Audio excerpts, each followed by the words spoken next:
I met Rick about 10 years ago, and we discovered that we had a lot of interests that we shared, such as travel and checking out new places or mysterious places. That's right. Most of the time we're together, we're digging under rocks or, going caving and coming up with different things that we can push ourselves to see and explore new things, with both a passion really for ancient histories and treasure and, all those sort of things. And I guess it begs the question, as soon as the trip is done, the next thing we ask is... Yeah, what's the next adventure? Right. And the next adventure is a doozy. Kevin just told me about this guy I'd never heard of before, and instantly I was intrigued. Yeah, Forrest Fenn, very interesting guy. He has a history of archaeology. He has his own archaeological dig, digging up native ruins in New Mexico, as well as he was a fighter pilot in the Vietnam War and made his millions selling art. But the most interesting thing that this guy did is he decided to hide a treasure. He loves stories like Indiana Jones, and he took a box of gold and jewels and other ancient artifacts and he hid it somewhere in the mountains. The clue is it's hidden in the mountains north of Santa Fe. So obviously that's a massive search area, and we needed to narrow it down a little bit. What Forrest Fenn did is he actually wrote a book, his memoirs, called Thrill of the Chase. And in that book, there's a series of stories and also a specific poem. And my girlfriend actually treated me to a gift of a copy of that book. Yeah. Not the easiest book to find. Yeah, there's only, I think, 1,000 copies of this book, so it's hard to get a hold of. The other thing is that he's got a poem, and the poem has clues on how to find the treasure. The poem is actually a map in a way. It's a cryptic poem. I believe it contains 9 specific clues. Begin it where warm waters halt, and take it in the canyon down. Not far, but too far to walk. Put in below the home of Brown. From there it's no place for the meek. The end is ever drawing nigh. There'll be no paddle up your creek, just heavy loads and water high. If you've been wise and found the blaze, look quickly down your quest to cease. But tarry scant with marvel gaze, just take the chest and go in peace. But the book, it's got some interesting hints if you know how to read it the right way. So Kevin and I started doing crazy amounts of research, poring over this book over and over again. And I noticed one thing that kind of stood out as a little bit strange. The book it's filled with a bunch of different drawings. And one of the drawings is initialed. None of the other drawings, are. So based on that, we tried to take a closer look at that drawing. I pointed out to Kevin. Yeah, I remember that. Yeah. He borrowed the book. He took it home. I kind of took the book and was looking at it upside down and examining it really closely. I found something really interesting hidden in one spot of the image. It looks like there are some words written. And it looks like it says fly touse. Maybe it's our minds playing tricks on us, but we're both pretty sure that that's a deliberate move. Doesn't look like it quite belongs there. Right. So based on that, we decided to narrow our search area down to Taos in New Mexico. Now, we have tried to email Forrest Fenn because on this book, it actually has his email address. But obviously he's a busy guy. And I'm sure he gets 1,000 emails a day. Yeah, haven't had a lot of luck there. But we do think that the key to interpreting the clues in the poem is to get inside Forrest's head, to really understand who the man is, think like Forrest. And I think the key to that is understanding his memoirs. The chapter that sticks out to me is Tea with Olga. I think that was a very special event in his life. And I think that where he hid the treasure is a place that's certainly special to him. I think there's something hidden in there about his archaeological exploits, or maybe his personal hobbies like fishing. I'm gonna find something. I'm sure we can glean a little more information out of the book. And once we get to this area, I think things are going to come together. We bought our plane tickets. We're putting our money where our mouth is. We're ready. That's it. We land tomorrow, and we can't wait to get our feet on the ground. Yeah, stay tuned for the adventure.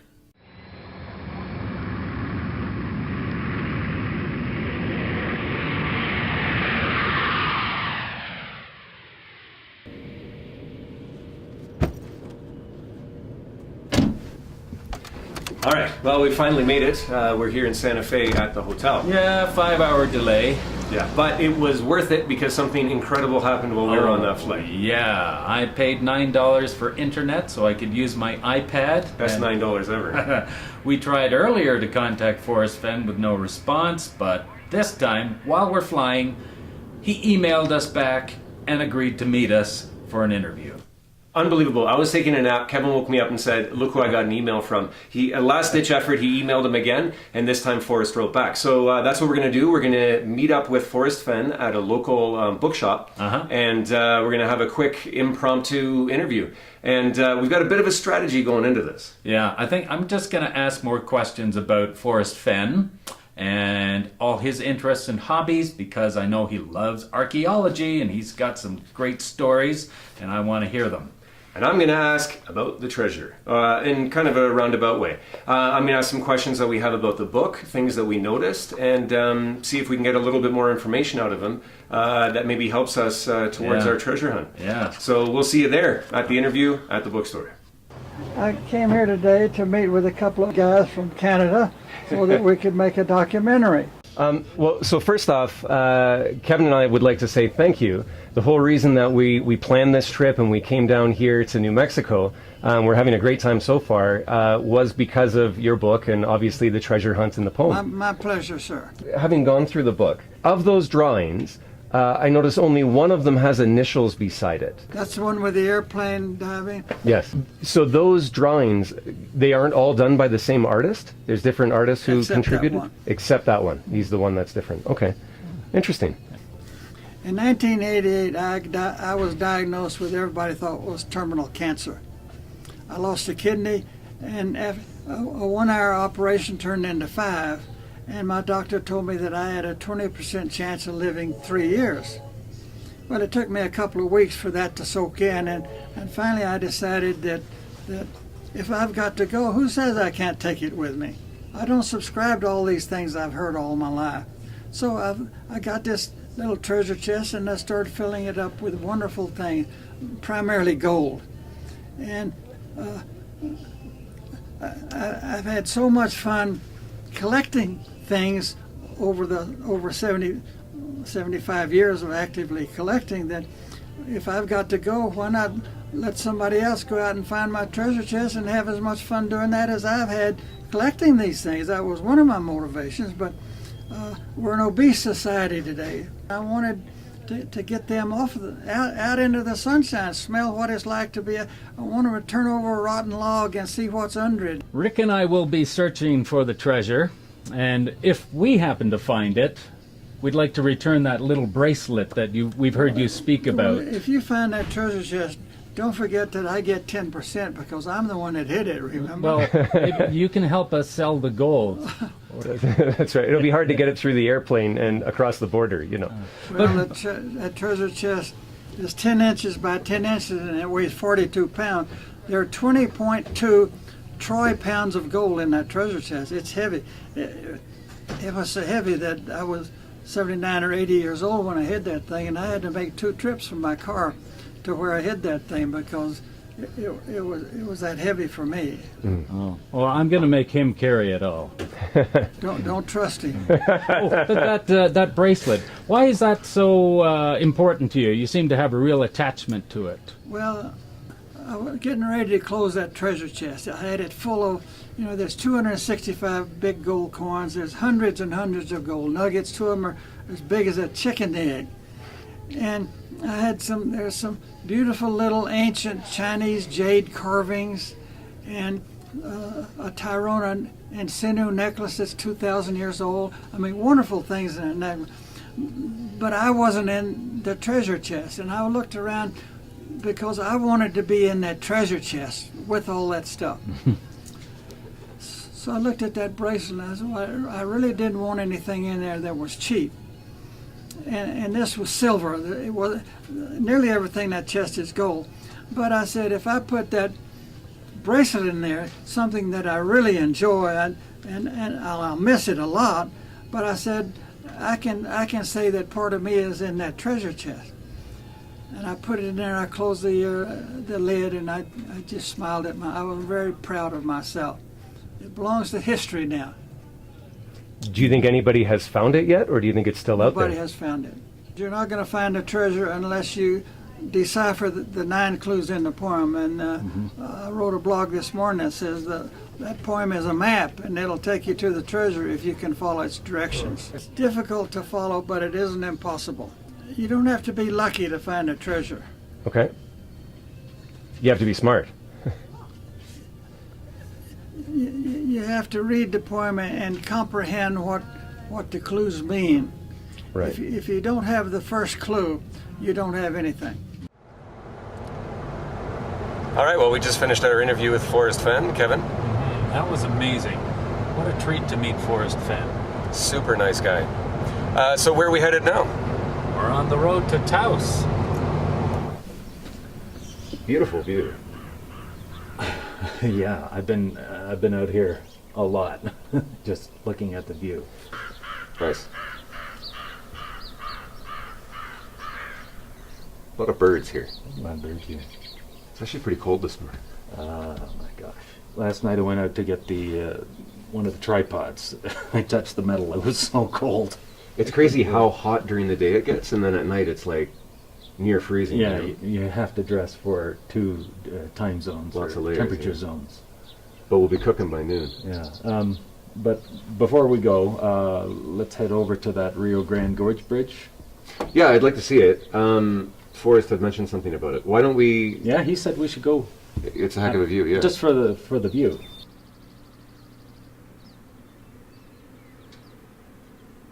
Well, Forrest was right. That's a serious view. Yeah, but this isn't the bridge that I want to start the treasure hunt on. It's the Taos Junction Bridge. It's nearby, and let's go there next. As I have gone alone in there, and with my treasures bold, I can keep my secret where, and hint of riches new and old. Begin it where warm waters halt, and take it in the canyon down. Not far, but too far to walk. Put in below the home of Brown.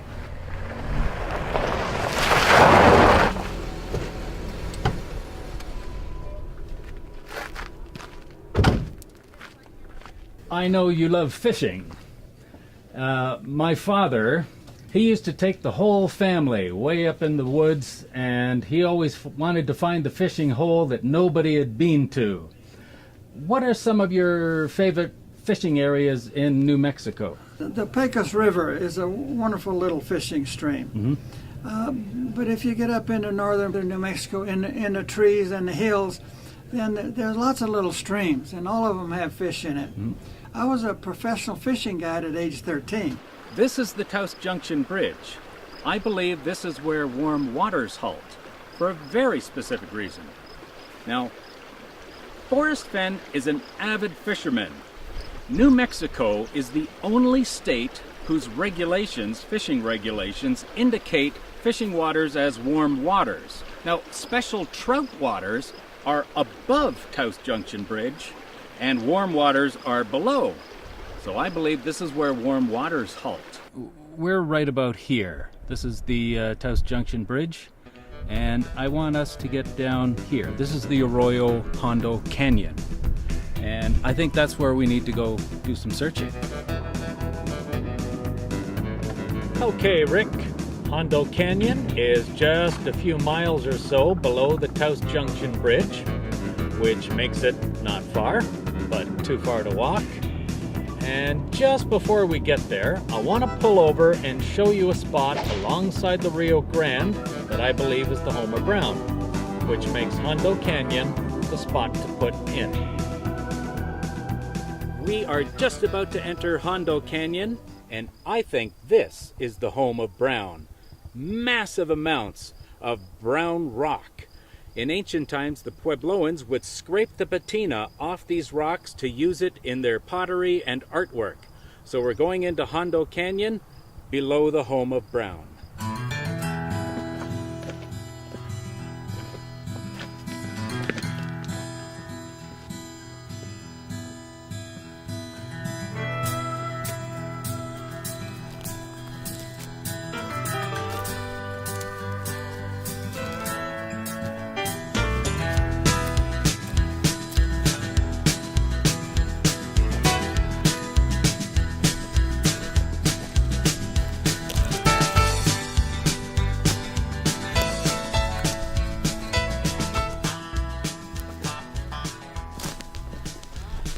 Well, there will be no paddle up your creek. This is a dry riverbed. As you can see, just heavy loads and water high at the top. Is there water there? Let's go find out. Kevin, you know this is like prime rattlesnake country, right? You have to be extra vigilant. Yeah, I wore 2 pairs of socks. Well, Rick, we've been all over the place. Neither of us have seen anything that we could call a blaze. The only thing blazing is the sun. Yeah, I know. And no water, no waterfall. Definitely there is water at some point of the year here because this is a runoff. But no treasure.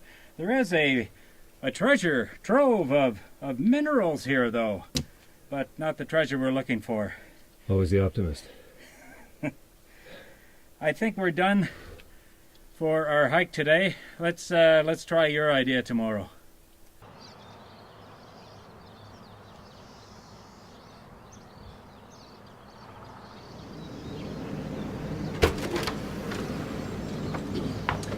Morning.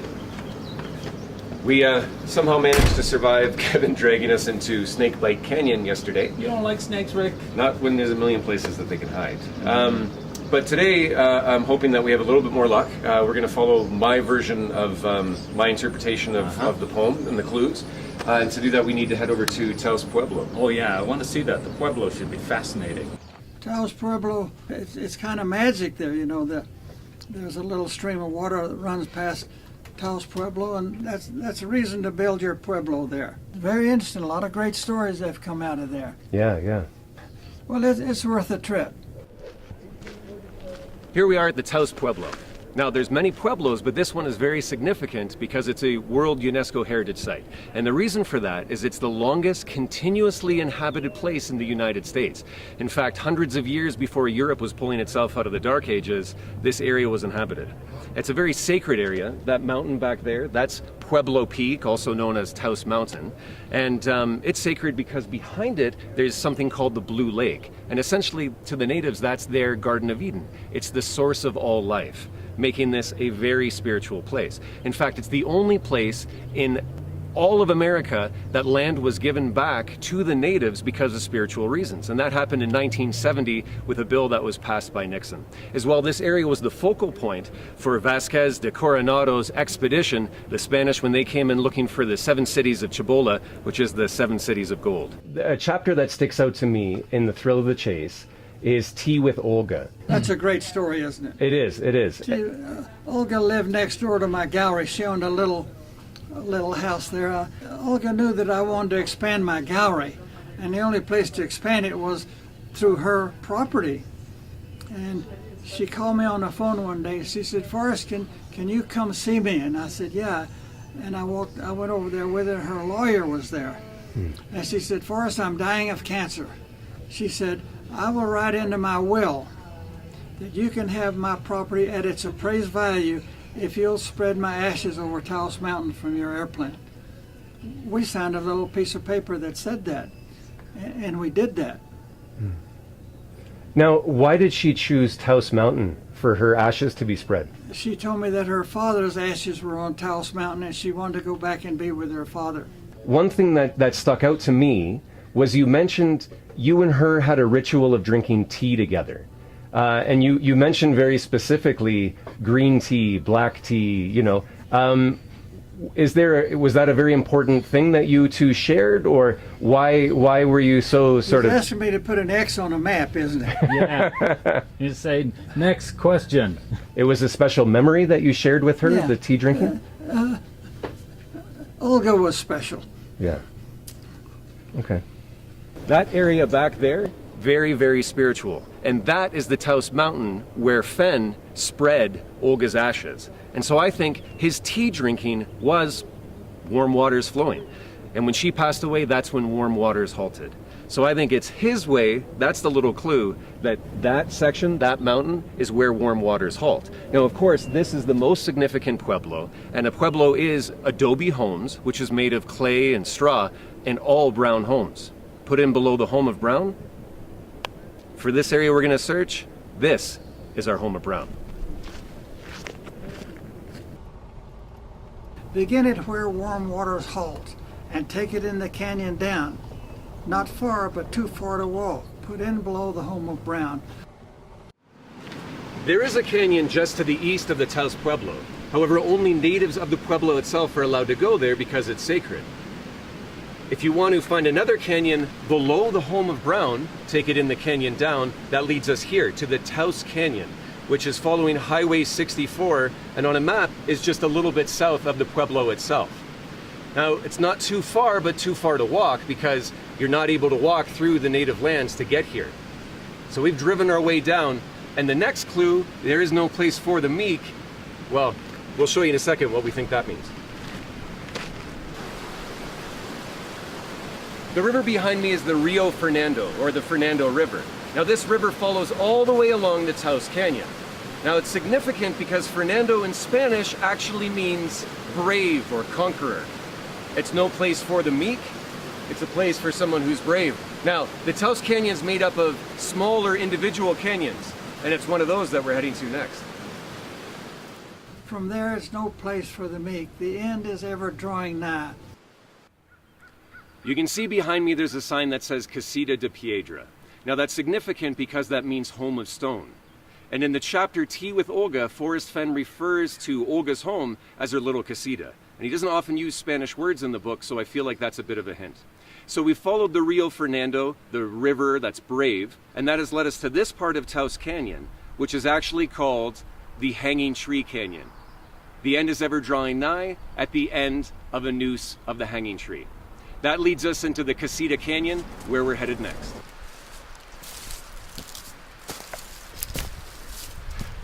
In this canyon, there should be a creek that we're looking for. There'll be no paddle up your creek, just heavy loads and water high. We're following this stream up the canyon. We can see that there's this small creek that runs up the canyon. It forks right and left. If we stay to the right, that'll bring us right into Casita Canyon. Now, the clue is there is no paddle up your creek. Obviously, it's flowing downhill and it's very small, so you wouldn't be able to row up here. So again, all of the clues in the poem are falling into place.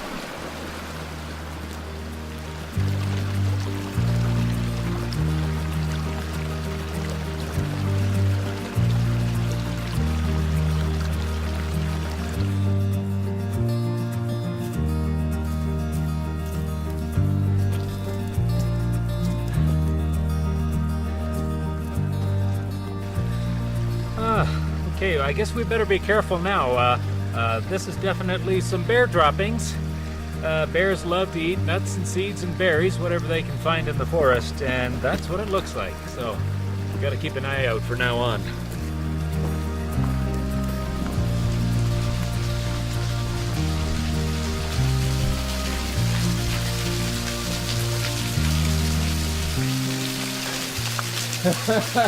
That is a waterfall, Kevin. Not a very big one, but that's a waterfall. And I'm willing to bet if Fenn hid the treasure at the top of Casita Canyon, he hid it up here. Rocky outcropping, heavy loads, water high. This could be it. It could actually be here.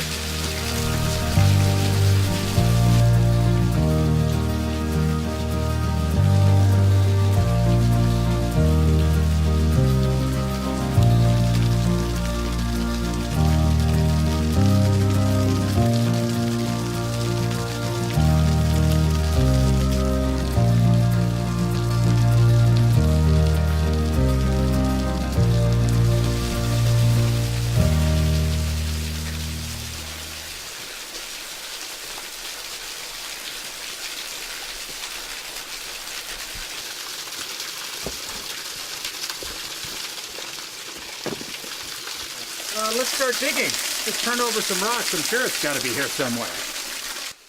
If you've been wise and found the blaze, look quickly down your quest to cease. But tarry scant with marvel gaze, Just take the chest and go in peace.